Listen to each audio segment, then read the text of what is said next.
ذاكر أعلى جنان. أعوذ بالله من الشيطان الرجيم. بسم الله الرحمن الرحيم. وَإِذْ قُلْنَا لِلْمَلَائِكَةِ اسْجُدُوا لِآدَمَ فَسَجَدُوا إِلَّا إِبْلِيسَ أَبَى وَاسْتَكْبَرَ وَكَانَ مِنَ الْكَافِرِينَ. صدق اللہ العظیم.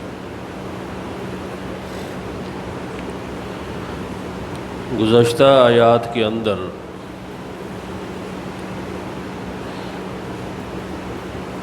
نیابت الہی کے لیے جن علوم کی ضرورت تھی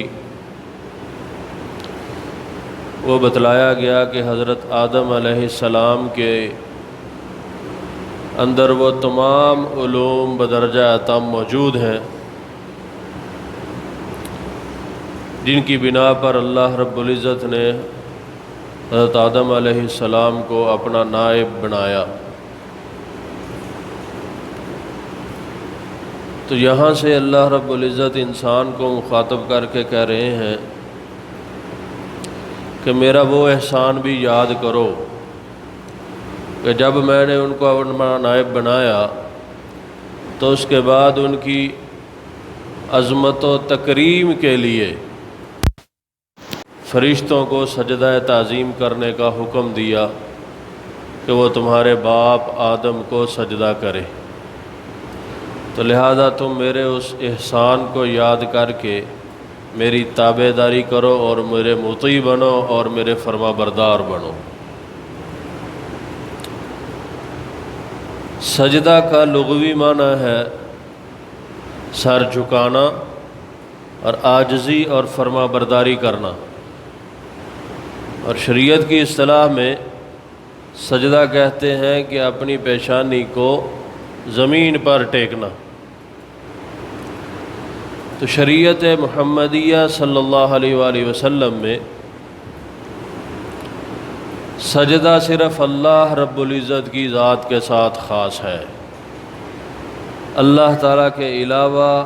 اس امت میں کسی کو بھی کسی بھی قسم کا سجدہ کرنا وہ ممنوع اور حرام ہے. سجدہ کی دو قسمیں ہیں. پہلی قسم ہے سجدہ عبادت، کہ آدمی کسی کو معبود سمجھ کر، مشکل کشا اور حاجت روا سمجھ کر اس کے سامنے اپنی پیشانی زمین پر ٹیکے.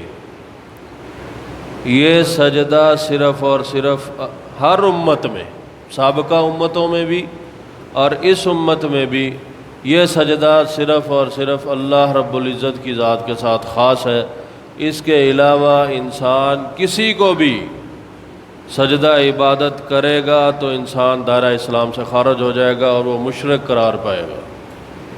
اور یہ کسی بھی امت میں جائز نہیں تھا. اور دوسرا سجدہ سجدہ تکریم، کہ جو تعظیم کے لیے کسی کو کیا جائے، کسی کے سامنے اس کی عظمت کی وجہ سے پیشانی جو ہے وہ زمین پر ٹیکی جائے. تو یہ سجدہ سابقہ امتوں میں جائز تھا جیسے، اور یہی سجدہ اللہ رب العزت نے فرشتوں کو حکم دیا حضرت آدم علیہ السلام کو کرنے کا، سجدہ تعظیم. اور سابقہ امتوں میں یہ سجدہ بطور سلام کے، جیسے ہم معانقہ کرتے ہیں، سلام کرتے ہیں، ہاتھ چوم لیتے ہیں کسی بڑے کا، باپ کا یا کسی بزرگ کابر کا،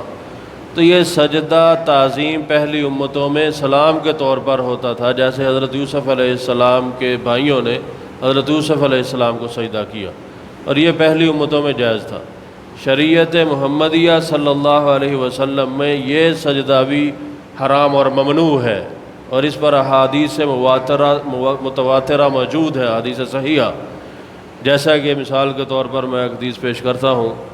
کہ نبی اکرم صلی اللہ علیہ وسلم سے صحابہ نے اپنی محبت کا انداز یوں بیان کیا کہ یا رسول اللہ صلی اللہ علیہ وسلم، ہمارا دل چاہتا ہے کہ آپ کی محبت اس حد تک ہمارے دل میں موجود ہے، ہمارا دل چاہتا ہے کہ ہم آپ کو سجدہ کریں. تو نبی کریم صلی اللہ علیہ وسلم نے فرمایا کہ اس امت میں ہر قسم کا سجدہ صرف اللہ رب العزت کی ذات کے ساتھ خاص ہے. اللہ کا غیر کوئی بھی ہو اس کو کسی بھی قسم کا سجدہ کرنا جائز نہیں ہے، وہ حرام ہے۔ اگر اس امت میں سجدہ تعظیم یہ جائز ہوتا تو میں عورت کو کہتا کہ وہ اپنے خامد کو سجدہ کرے۔ تو گویا اس سے یہ بات سمجھ آ گئی، نہ تو قیامت تک اس دنیا میں نبی اکرم صلی اللہ علیہ وسلم سے بڑھ کر کوئی قابل تعظیم آ سکتا ہے، اور نہ ہی قیامت تک کوئی ایسی جماعت پیدا ہو سکتی ہے کہ جو اس حد تک محبت کا انداز آپ صلی اللہ علیہ وسلم کے ساتھ اختیار کرے جو صحابہ اکرام رضی اللہ تعالیٰ عنہم نے اجمعین نے کیا۔ تو اس لیے سجدہ کسی بھی قسم کا ہو، سجدہ عبادت ہو یا سجدہ تعظیمی ہو، ہر قسم کا سجدہ اس امت میں اللہ کی ذات کے علاوہ کسی بھی ذات کو کرنا یہ حرام اور ممنوع ہے، اور یہ واضح شرک ہے جو اس امت سے قطعی طور پر اللہ رب العزت نے ختم فرمایا ہے کہ بھی کسی بھی قسم کا سجدہ کسی بھی ذات کو کسی بھی جگہ پر، جیسے آج کل جہالت کی وجہ سے، لا علمی کی وجہ سے بہت سارے درباروں پر اور قبروں پر جہالت کی وجہ سے، لا علمی کی وجہ سے لوگ ماتھا ٹیکتے ہیں زمین پر اور سجدہ کرتے ہیں اور کہتے ہیں کہ جی وہ سجدہ ہم نے وہ نہیں کیا جو عبادت کے لیے کیا جاتا ہے، وہ تو محبت کے لیے ہم نے کیا۔ تو میں نے کہہ دیا کہ محبت کا جو انداز صحابہ کا آپ صلی اللہ علیہ وسلم کے ساتھ تھا، نہ تو آپ صلی اللہ علیہ وسلم سے بڑھ کر کوئی قیامت تک ہستی آ سکتی ہے، اور نہ ہی کوئی ایسا محبت کا انداز پیش کر سکتا ہے جو صحابہ نے آپ صلی اللہ علیہ وسلم کے ساتھ پیش کیا۔ تو ہر قسم کا سجدہ کسی بھی جگہ پر کسی بھی کی قبر ہو، اگر قبر پر بھی ماتھا ٹیکنا زمین پر جائز ہوتا تو آپ صلی اللہ علیہ وسلم کی قبر پر اس طرح لائن لگی ہوتی جیسے طواف کعبہ کرتے وقت جو ہے وہ حجر اسود کا بوسہ لیتے وقت لائن لگی ہوتی ہے، اگر کسی کو سجدہ جائز۔ جب آپ صلی اللہ علیہ وسلم کی ذات اقدس کی قبر مبارک پر ایسا نہیں ہے تو دنیا کائنات میں ایسا کوئی شخص نہیں ہے آپ صلی اللہ علیہ وسلم کے بعد کہ جس کی ایسی تعظیم کی جائے۔ تو لہٰذا ایسی ہر قسم کی حرکت سے اپنے آپ کو محفوظ رکھا جائے، بچایا جائے، اور دیگر مسلمانوں کو بھی اس پر جو ہے وہ تنبیہ کی جائے اور متنبہ کیا جائے جو بیچارے لا علمی کی وجہ سے کسی کی بھی قبر پر جا کر یا کسی بھی ایسے جاہل شخص کے سامنے اپنی جو ہے وہ پیشانی زمین پر ٹیکتے ہیں۔ فسجدوا الا ابلیس، تو جب اللہ رب العزت نے فرشتوں کو حکم دیا سجدہ کرنے کا تو سب نے سجدہ کیا سوائے ابلیس کے۔ ابلیس کہتے ہیں کہ جو سخت نا امید ہو کر غمگین ہو کر پریشان ہو جائے، یہ ابلیس کا لفظی معنی ہے، اور یہ لقب ہے شیطان کا۔ شیطان کا نام تھا عزازیل، اور وہ اللہ رب العزت سے اس معاملے پر سخت نا امید ہوا جس کی وجہ سے ابلیس اس کا لقب پڑ گیا۔ قرآن مجید کی مختلف صورتوں میں اللہ رب العزت نے اس مضمون کو بڑی تفصیل کے ساتھ ذکر فرمایا ہے، جس میں اللہ رب العزت کا شیطان کے ساتھ اس معاملے میں مکالمہ ہوا۔ تو یہاں مختصراً عرض کرتا ہوں چونکہ تفصیل سے اللہ تعالیٰ نے بیان، آگے اس کا تفصیلی بیان آئے گا کہ اللہ تعالیٰ نے جس وقت سب کو سجدے کا کہا شیطان نے نہیں کیا، تو اللہ تعالیٰ نے شیطان سے پوچھا کہ تو نے سجدہ کیوں نہیں کیا، میرا حکم ہے۔ تو شیطان کہنے لگا خلقتنی من نار وخلقتہ من طین، کہ اللہ آپ نے مجھے آگ سے پیدا کیا ہے اور اس کو مٹی سے پیدا کیا ہے، لہذا مجھے آگ سے پیدا کیا ہے تو میں افضل ہوں، جب میں افضل ہوں تو میں اس کو سجدہ نہیں کروں گا۔ یعنی اپنے اللہ رب العزت نے شیطان کو بڑی جو ہے وہ علم و فہم سے نوازا تھا، جس کی بنا پر ہزاروں سال اس نے اللہ رب العزت کی عبادت کر کے، اب وہ شیطان جو ہے یہ فرشتوں میں نہیں تھا، فرشتوں کی نسل سے نہیں تھا، جنات کی نسل سے تھا، لیکن اپنے آپ کو اس طرح اللہ کی عبادت کر کے اپنا اللہ کا قرب حاصل کر کے اپنے آپ کو فرشتوں کے ساتھ شامل کر لیا تھا۔ اور کہتے ہیں کہ اس کی وجہ سے اس کا طاؤوس الملائکہ اس کو کہا جاتا تھا، اس کی علم و فراست کی وجہ سے طاؤوس الملائکہ، فرشتوں میں مور کی حیثیت اس کو حاصل تھی، لیکن اس نافرمانی کی وجہ سے اللہ رب العزت نے اس کو اس صف سے نکالا اور دھتکار دیا، اور عبدالآباد جو ہے وہ جہنم کا مستحق ٹھہرا۔ تو اس میں چند عبرتیں ہیں،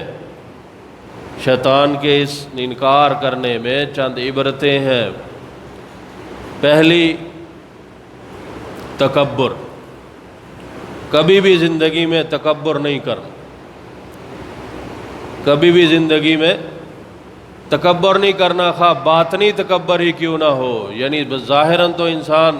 نہ دکھائے لیکن اندر ہی اندر اس میں وہ کبر اور وہ چیز موجود ہو کہ جس کی وجہ سے اس میں اکڑ پن نہ آ جائے، تو یہ کبھی بھی نہیں ہونا چاہیے، یہ ہلاکت ہی ہلاکت ہے۔ اور دوسری، ہمیشہ اللہ کی رضا پر راضی رہنا چاہیے۔ یہاں شیطان اللہ کی رضا پر راضی نہیں ہوا، دھتکار دیا گیا اور جہنم کا مستحق ٹھہرا۔ تیسری چیز کہ اللہ رب العزت نے جو علم و ریاضت انسان کو عطا فرمائی ہے، اس سے کبھی بھی انسان اپنے آپ کا جو ہے وہ اپنے آپ میں بڑا پن محسوس نہ کرے، ہمیشہ اس کو اللہ کی عطا سمجھے اور اللہ رب العزت کا اس پر شکر ادا کرے۔ چوتھی عبرت کہ اللہ کے احکام کی بجا آوری میں ہمیشہ انسان چستی اور جلدی کا مظاہرہ کرے، سستی اور تاخیر کا مظاہرہ نہ کرے۔ جیسے یہاں فرشتوں نے حکم ہوا فوراً سجدے میں، اسی لیے اذان ہو فوراً مسجدوں کا رخ ہو جائے، وہ شیطان کے ہیلے اور بہانے اور اس کی سوچوں میں اور باتوں میں مت آ کر جو ہے وہ اللہ کے احکام کی بجا آوری میں تاخیر نہ کرے، فوراً اس کی بجا آوری لائے۔ اور اسی طرح ہمیشہ جو کچھ بھی دنیاوی نعمتیں انسان کو حاصل ہیں، کبھی بھی ان کو اپنی محنت شمار مت کرے کہ جی میں نے تو یہ چیز حاصل ہوئی ہے، یہ حاصل کی ہے، میری محنت کا نتیجہ ہے۔ کبھی بھی یہ گمان مت کرے، کوئی پتہ نہیں ہے کس وقت جو ہے وہ چھین لی جائے۔ اس کو ہمیشہ عطیہ خداوندی سمجھے اور ہمیشہ اللہ رب العزت کا احسان سمجھے، اور اس پر ہمیشہ اللہ رب العزت کی شکر گزاری کرے، کیونکہ ہمیشہ انجام وہ معتبر ہوتا ہے۔ شیطان ہزاروں سال کہتے ہیں اس نے اللہ کی عبادت کی، ہزاروں سال، لیکن انجام کیا ہوا؟ دھتکار دیا گیا۔ تو اس لیے معتبر جو ہے وقت انجام کا ہوتا ہے، اور جو بندہ ہمیشہ اللہ کی شکر گزاری میں اور اللہ کی نعمتوں کی شکر گزاری میں اور اللہ رب العزت کو منعم حقیقی سمجھ کر اس کے احسان مند رہتے ہوئے اس کی مطیع اطاعت اور فرما برداری میں اپنی زندگی گزارتا ہے، اس کا انجام ہمیشہ بہتر ہوتا ہے۔ اللہ تعالیٰ سے دعا ہے کہ اللہ رب العزت ہمیں صحیح معنوں میں اپنا مطیع اور فرما بردار بنائے۔ وآخر دعوانا الحمد للہ رب العالمین۔